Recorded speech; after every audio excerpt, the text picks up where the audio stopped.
the world as it is. So I'm going to try to do a big synthetic question, all right? Okay, so you're a big healthcare specialist, too. That's something you think a lot about, right? Mm-hmm. Burke and Payne, Obamacare. Yeah. Is Obamacare a Burkean approach to healthcare or a radical approach to healthcare? So let's start with that. Well, sure.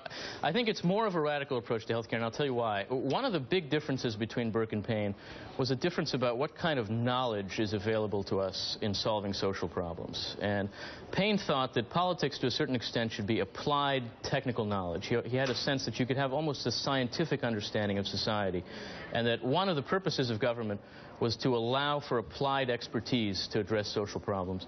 Burke thought that social knowledge could only exist in a very dispersed form, and that we could only apply it to society through institutions that applied broad social knowledge, like markets, like even the family, like our traditional religious institutions and our governing institutions.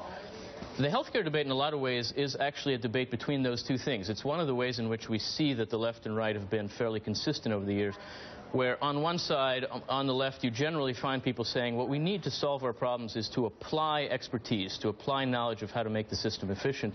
And what you find on the right is people saying we need a that takes dispersed knowledge, social knowledge, and applies it at the ground level to the problems we have. And conservatives think markets can do that to some extent. It's fascinating just because of the fact that we were talking about Burke earlier, about the notion of Burke has taken the world as it is. Yeah. You could make the argument on some level, probably a much more simplistic level than the one that you just did, that Obamacare, a lot of its problems have to do with taking the world as it is, rather than saying, let's scrap all private health care and let's do a single-payer system. That would be a more Paynean option, well, it's true. to me. It's not as radical as it could have been. Right. But when it comes to thinking about how to solve the basic problem with health care, I think it speaks to a way of thinking that's much more identified with the left, which is, again, to say expertise can solve this. Centralized expertise is the path to efficiency.